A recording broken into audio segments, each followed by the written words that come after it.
Assalamualaikum warahmatullahi wabarakatuh. Alhamdulillah alladzi alafa baina qulubina fa asbahna bi ni'mati ikhwana. Wa asyhadu an la ilaha illallah wahdahu la syarikalah wa asyhadu anna Muhammadan abduhu wa rasuluhu la nabiyya ba'dah. Allahumma salli ala Muhammadin wa ala alihi wa ashabihi wa man sara ala nahjihi ila yaumil qiyamah amma ba'd. A'udzubillahi minasyaitonir rajim. Bismillahirrahmanirrahim. Ya ayyuhalladzina amanu taqullaha haqqa tuqatih wa la tamutunna illa wa antum muslimun. Ya ayyuhan nasu taqu rabbakum allazi khalaqakum min nafsin wahidah wa khalaqa minha zawjaha wa batha minhuma rijalan katsiran wa nisaa wattaqullaha allazi tasaaluna bihi wal arham innallaha kana 'alaikum raqiba. Ya ayyuhalladzina amanu taqullaha wa qulu qawlan sadida yuslih lakum a'malakum wa yaghfir lakum dzunubakum wa may yuti'illaha wa rasulahu faqad faza fawzan azima. Jamaah salat subuh yang muliakan Allah Subhanahu wa taala. Insyaallah pada kesempatan ini, karena banyak orang yang meragukan ya terhadap Quran, terhadap sunnah, kita akan bahas terkait dengan yakin ya. Jadi kita sebagai orang yang beriman tentu harus yakin ya. Yakin kepada apa? Yakin kepada Allah dan yakin kepada Rasulnya ya. Yakin bahwa Quran, hadis itu pasti benar. Jangan ragu-ragu ya. Al-yakin al-munafi lisyak ya. Jadi yakin itu suatu keharusan bagi kita sebagai orang yang beriman. Allah berfirman dalam Quran surat Al-Hujurat ya, ayat 15 ya. A'udzubillahi minasyaitonir rajim. Bismillahirrahmanirrahim. Innamal mu'minuna alladzina amanu billahi wa rasulihi thumma lam yartabu wajahadu bi amwalihim wa anfusihim fi sabilillah ulaika humus shadiqun. Surat 49 ayat 15 ya. Surat 49 ayat 15 ya.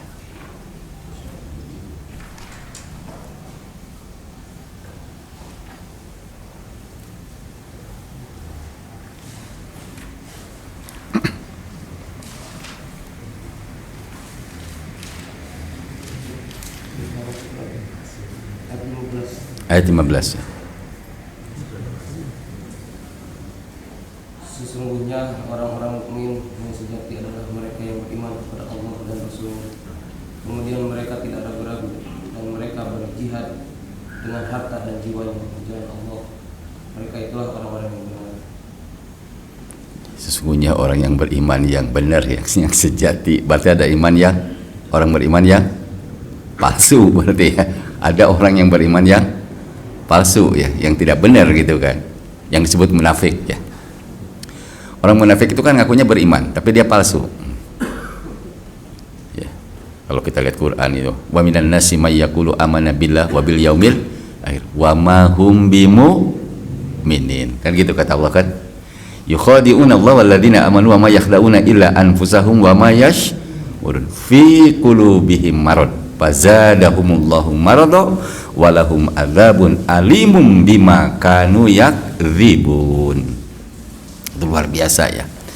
Jadi memang kita melihat dalam Quran surat Al-Hujurat ayat 15 ini orang mukmin yang sejati ya. Ada orang mukmin yang palsu. Orang mukmin yang palsu itu disebut orang munafik, seperti dalam firman Allah tadi surat Al-Baqarah ayat 8 sampai ayat 10 ya. Masih banyak sebetulnya ayat 14 dan seterusnya ya. Tapi kita lihat tadi salah satu ciri orang yang beriman yang sejati itu yaitu beriman kepada Allah dan kepada Rasul. Tsumma lam yartabu. Kemudian mereka tidak ragu-ragu. Lawannya yakin itu artinya ragu. Jadi tidak ragu-ragu. Apapun yang diputuskan Allah dan Rasulnya pasti benar. Tidak kita ragukan lagi gitu. Itu ciri orang beriman. Jadi kalau orang sudah mengucapkan dua kalimat syahadat dengan benar, yang ngaku mukmin, tidak usah ragu apapun yang disampaikan oleh Rasulullah Muhammad SAW, karena Quran itu disampaikan oleh lewat Rasul kita ini ya.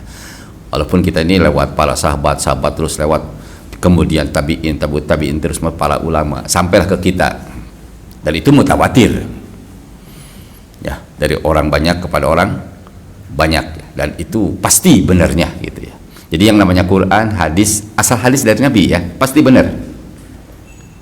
Kalau hadis itu pasti dari Nabi, itu pasti benar, kecuali hadis bukan dari Nabi, yang namanya bukan hadis namanya kalau bukan dari Nabi ya. Kalau bukan dari Nabi itu bukan hadis, disebut hadis itu dari Nabi, makanya ada hadis palsu, maksudnya bukan dari Nabi gitu. Kalau hadis palsu itu bukan dari Nabi ya. Asar saja dengan hadis berbeda ya. Asar itu kan dari sahabat ya.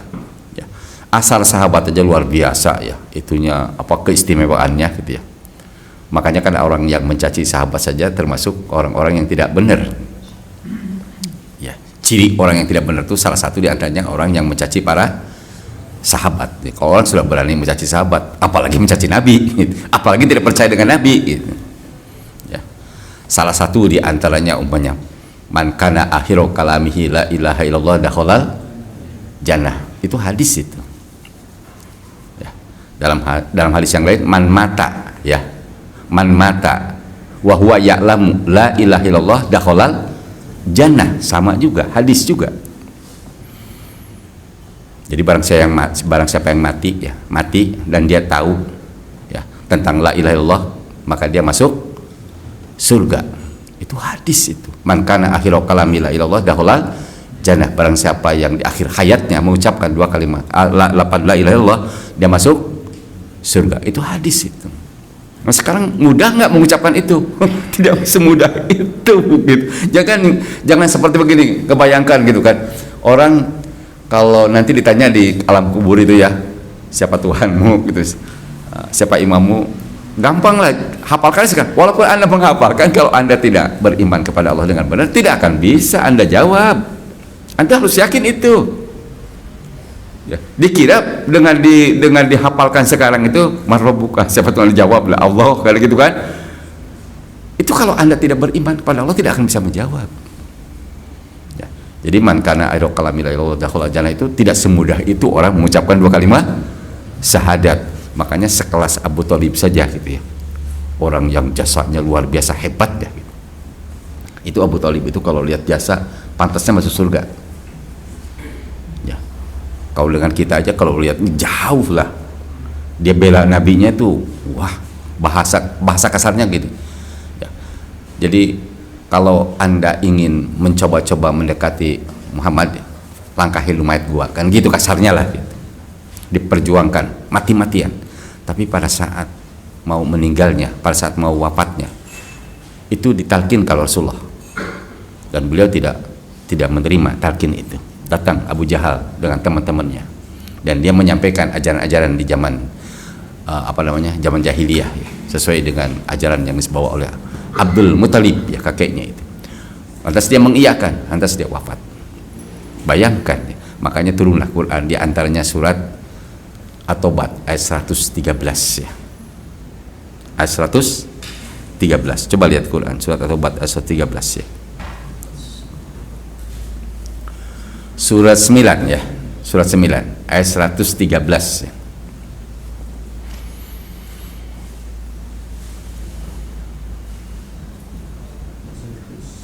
113 ya.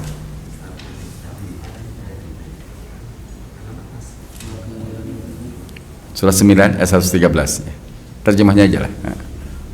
Tidak pantas bagi Nabi dan orang-orang yang beriman memohonkan ampunan pada Allah bagi orang-orang musyrik, sekalipun orang-orang itu kaum kerabatnya, setelah jelas bagi mereka bahwa orang-orang musyrik itu penghuni neraka jahanam. Makanya kalau orang mati ya, orang mati itu orang kafir, orang musyrik, orang munafik mati ya. Orang musyrik mati, orang kafir mati, ya sebetulnya kafir-kafir juga ya, munafik juga kafir sebetulnya, musyrik juga kafir. Jadi kalau orang kafir mati itu tidak boleh doakan. Sekalipun kerabat sendiri, sekalipun kerabat sendiri, sekalipun ada hubungan darah maksudnya. Sekalipun ada hubungan darah, apalagi nggak ada hubungan darah kan gitu. Mafhum mukhalafahnya, apalagi kalau nggak ada hubungan darah, ada hubungan darah, walaupun dia berjasa gitu. Walaupun dia berjasa, jasanya luar biasa. Makanya amalan orang kafir itu ya, sehebat apapun, maaf ya, ada orang kafir dermawan banyak itu. Orang kafir ini tidak pernah marah, orangnya sopan gitu kan, sama istrinya juga baik, istrinya juga sama suaminya luar biasa, dengan tetangga juga baik, dermawan, dan tidak pernah selingkuh gitu kan, tidak pernah melakukan mencuri dan sebagainya, tidak akan masuk surga dia. Ya, harus yakin itu harus yakin itu. Yang masuk surga itu orang beriman. Makanya orang beriman itu saking luar biasanya, al mu'minu dakhalal jannah wa in zana wa in saraka. Orang mukmin akan masuk surga sekalipun pernah zina, pernah mencuri. Tapi jangan begini, kalau begitu nanti zina aja mencuri. Bukan begitu maksudnya.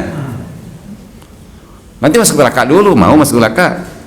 Jadi habis di neraka sepanjang masih mukmin itu dia masuk surga, gitu maksudnya. Sepanjang dia beriman. Ya, karena kita tidak boleh mengkafirkan orang mukmin, ya. Orang mukmin dikafirkan tidak boleh gitu. Dia melakukan dosa besar gitu, kan, maaf ya. Umpamanya ini zina, saking bencinya kita kafir loh, enggak kafir dia. Sepanjang dia meyakini bahwa zina itu haram, tapi harus yakin dia haram gitu. Tapi kalau melecehkan begitu, Allah diharam-haram. Allah pakai haram-haram kan gitu kan? Enggak laku aja loh gitu kan? Nah, umpamanya nih, maaf ya, bahasa seperti itu murtad, itu beda. Itu murtad, itu udah kafir itu. Tapi kalau dia melakukan mencuri, ya yakin mencuri itu haram, itu dosa besar. Ya, itu nanti masuk neraka, habis dosanya masuk surga gitu ya. Jadi sepanjang masih mukmin itu masuk surga. Tapi kalau orang ragu-ragu terhadap firman Allah, ragu-ragu terhadap hadis, ya, terhadap ucapan Rasulullah, terhadap perbuatan Rasulullah, itu maaf ya, murtad itu. Hati-hati kalau ragu-ragu. Kita harus yakin, ya. Makanya kita sebagai orang yang beriman yakin dengan arkanul iman yang 6, yakin dengan rukun Islam yang 5, harus yakin itu, ya. Yakin dengan adanya siksa di alam barzah itu, yakin kita, ya. Adanya pahala di alam barzah itu, yakin kita. Makanya kita kalau ada orang mati, ya, tidak pernah sholat gitu ya, pemabuk, malam Jumat kliwon mati gitu ya, nggak usah takut kita. Kalau kita karena punya keyakinan bahwa yang bersangkutan sedang disiksa di alam kubur, boro-boro nakutin orang, dia sendiri sedang disiksa, kok kita yang takut, jadi lucu kan gitu kan? Nah, takut sama juriknya kan gitu ya. Jadi sekali lagi ya, ini terbalik, kita kadang-kadang takut seperti itu. Seharusnya justru dia yang sedang berhadapan dengan dua malaikat, yaitu malaikat munkar. Kita harus yakin itu. Makanya kenapa harus beriman kepada malaikat? Ya. Kenapa kita beriman begitu? Karena Rasul yang menyampaikan. Maka apapun yang disampaikan Rasulullah pasti benar gitu. Harus yakin, itu dulu, yakini dulu. Adapun kita melaksanakan, belum melaksanakan, itu lain masalah. Ya, tapi keyakinan itu harus. Ya. Adapun melaksanakan, nah, makanya kan al iman yazid wa yanqus, itu iman kadang-kadang bertambah, kadang-kadang berkurang tuh, itu terkait dengan amalan-amalannya, bukan terkait dengan keyakinannya, ya, dengan ucapannya dan dengan perbuatannya, itu yazid wa yanqusnya itu, ya, bukan terkait dengan keyakinan. Kalau keyakinan mah harus mutlak ya, kalau keyakinan itu yakin kita, apapun yang disampaikan oleh Allah dan Rasulnya pasti benar. Kenapa? Ya, karena sampaikan Rasul itu wahyu. Bukan berdasarkan kehendak sendiri, bukan merenung-merenung gitu ya, pendapat nanti keluar gitu ya, bukan begitu ya. Itu wahyu dari Allah. Wa ma yantiqu anil hawa in huwa illa wahyu yuha. Jadi kalau ada orang yang masih meragukan yang seperti itu, apalagi tujuannya memang lebih kepada muatan-muatan politis ya, untuk memecah belah umat Islam, itu sangat berbahaya. Itu sangat berbahaya. Seharusnya umat Islam itu dibersatukan. Kita kalau masalah ikhtilaf kita harus legowo lah. Seperti tadi imamnya baca bismillahnya dijaharkan, ya benar juga gitu. Kalaupun tidak dijaharkan juga benar kan gitu. Kita legowo yang begitu-gituan ya. Dia kunut tadi, kunut beneran gitu kan. Baca Qurannya panjang ya, tulul qiyam. Itu kunut itu tadi itu ya. Yang kita, walaupun ada yang kunut doa juga silahkan juga gitu. Kita legowo yang begitu. Itu kan ikhtilaf ulama. Kalau yang ikhtilaf kita harus legowo ya. Janganlah kita ribut-ribut dalam masalah ikhtilaf. Tapi kalau orang meragukan hadis ya, meragukan firman Allah, itu bukan masalah ikhtilaf, itu beda ya. Itu kita harus tegas ya, harus jelas gitu. Jadi janganlah seolah-olah orang begitu orang yang toleran. Harus bisa dipisahkan, ya. Harus dibedakan masalah toleran dengan moderasi. Moderasi itu adalah aliran sesat. Ya, kalau toleransi memang harus. Muslim itu paling toleran. Makanya kenapa Quran turun surat Al-Kafirun, ya. Itu kaitan dengan toleransi. Lakum dinukum, itu luar biasa. Nggak ada ajaran kayak Islam. Bahkan dalam surat Al-Kahfi itu, dalam surat Al-Kahfi ayat 29 itu, waman kana man kana astagfirullahaladzim, surat Al-Kahfi ayat 29, maaf ya lupa, ya Allah. Paman sa'a ya apa enggak, ayat 29 surat Al-Kahfi surat 29 ya, surat 18 ya, ayat 29, paman sa'a fal yu'min wa man sa'a fal yakfur ya. Paman sa'a fal yu'min wa man sa'a fal yakfur ya. Dan katakanlah Muhammad kebenaran itu datangnya dari Tuhanmu, barang siapa menghendaki beriman hendaklah dia beriman, dan barang siapa menghendaki dia kafir biarlah dia kafir. Sesungguhnya kami telah menyediakan neraka bagi orang zalim yang gejalaknya mengepung mereka. Jika mereka meminta pertolongan minum, mereka akan diberi air seperti besi yang menghanguskan wajah. Itulah minuman yang paling buruk dan tempat istirahat yang paling baik. Jadi kata Allah, barang siapa ingin beriman silahkan beriman, barang siapa mau kafir juga silahkan kafir. Jadi pilihan Allah ciptakan, ya maaf ya, ini ada iman ada kafir. Nah kalau orang milih yang ini berarti jadi orang beriman, kalau orang milih yang ini menjadi kafir. Itu pilihan sendiri bukan? Pilihan. Makanya diperkuat lagi, la ikroha fid din, tidak ada paksaan dalam agama. Cuma kalau orang sudah masuk Islam jangan dilecehkan, jangan dikutik-kutik. Nah itu beda. Ada kalau sudah muslim diajak oleh teman-teman untuk sholat subuh berjamaah, jangan begini, terserah anda lakum dinukum waliyadin. Itu bukan jawaban yang benar, itu salah. Jawaban lakum dinukum waliyadin itu kaitan dengan orang kafir, bukan dengan sama muslim. Kalau sama muslim watawasau bil haq watawasau bis, saling mengingatkan. Justru kalau ada teman yang ngajak begitu, alhamdulillah, bukan lakum dinukum waliyadin lah, ente aja deh, masih bagus ada yang ngajak ya, alhamdulillah, seharusnya begitu. Jadi kembali tadi, jadi dalam Islam yang paling toleran hanya Islam. Kalau agama buatan manusia tidak pernah ada yang toleran, pasti ekstrim, memaksakan, maka jumlahnya mayoritas maksa ya. Tapi kalau Islam justru kalau saat mayoritas tidak boleh maksa, nah itu hebatnya ya. Tapi kalau begitu, kemungkinan kalau istri itu non muslim, kita muslim suaminya, jangan dipaksa dong. Oh beda dong, nikah dengan non muslim kan dilarang dari awal. Kalau anda muslim jangan nikah dengan non muslim, kan sudah diingatin ya, sudah diingatkan oleh Allah ya. Pezina nikah dengan pezina, kan gitu kan. Orang musyrik nikah dengan orang musyrik, kan gitu. Kata Allah, ini kata siapa? Kata Allah gitu ya. Jadi orang mukmin itu tidak boleh nikah dengan non muslim. Jadi jangan begini, kok nggak boleh maksa dong istrinya masuk Islam.